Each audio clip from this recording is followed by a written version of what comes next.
Nos valises partent de Bordeaux avec de beaux rubans bleus fluo que Fernande leur avait accrochés. Athènes. À peine arrivés à Athènes, les drapeaux français et grecs flottent sur le quart.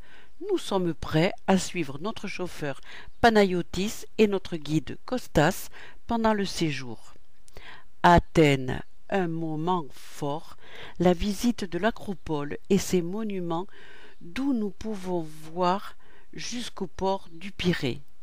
Du haut du Parthénon, nous avons contemplé des siècles d'histoire, de mythologie. Tout autour, nous apercevons des temples, l'Aréopage, l'Agora, le temple de Dionysos. Nous réalisons que nous sommes au cœur de notre histoire, le berceau de notre civilisation. Du musée d'Athènes, on aperçoit sur toutes les collines alentour des vestiges célèbres.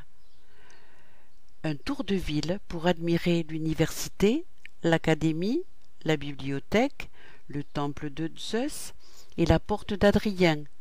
Nous ne pouvions quitter Athènes sans avoir vu les Evzones, la relève de la garde au Parlement, ni le stade de marbre où se déroulèrent les premiers Jeux olympiques en 1896, voulus par notre Pierre de Coubertin. En route pour Tholo, court arrêt au canal de Corinthe, réalisé par Ferdinand de Lesseps, traversée de l'Argolide jusqu'au théâtre d'Épidore, où nous pouvons constater que c'est un véritable chef-d'œuvre d'acoustique. Costas nous a chanté un des plus anciens cantiques chrétiens devant des touristes médusés. Après Mycène, Sparte et Mystra, visite du site d'Olympie. C'est là que pour la première fois l'homme côtoyait les dieux dans l'histoire grecque et que des jeux, plutôt épreuves athlétiques, leur étaient consacrés. Au stade, il fait beaucoup trop chaud pour l'entraînement de nos touristes. Nous visitons donc le musée où se trouve le célèbre Hermès de Praxitèle. Toutes ces œuvres exposées nous font penser à l'esprit de l'olympisme. Le plus important aux Jeux olympiques n'est pas de gagner, mais de participer. L'essentiel, ce n'est pas d'avoir vaincu, mais de s'être bien battu. Nous continuons notre périple, nous traversons le golfe de Corinthe par le pont de Rion-en-Thirion, le plus long pont suspendu du monde.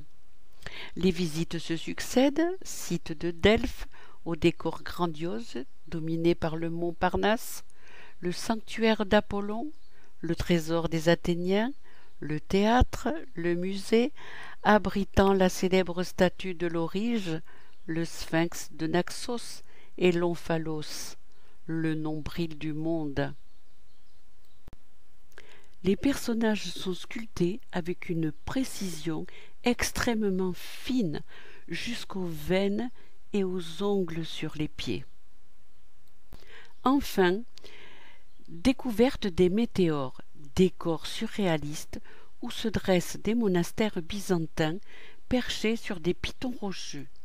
Costas nous a aidés à escalader les rochers pour atteindre un promontoire à pic qui a donné des sueurs froides à notre Fernande. Retour à Athènes via les Thermopyles. Nous ne pouvions quitter la Grèce sans quelques notes de Sirtaki. Tout le long des routes et des maisons, c'est une profusion de lauriers blancs, roses ou rouges, de grandioses bougainvilliers très florifères. En traversant la campagne, nos Gersois sont impressionnés par la hauteur du maïs, des oliviers partout, et une culture originale, le coton. Merci à Jean-Luc Tarda de nous avoir organisé ce séjour. Merci à Panayotis, notre chauffeur, et à Costas, notre guide, qui a su allier la mythologie et la petite histoire. Merci à tout ce groupe fort sympathique dont Costas a salué la gentillesse et la bonne éducation. Nous espérons vous retrouver bientôt pour de nouvelles aventures.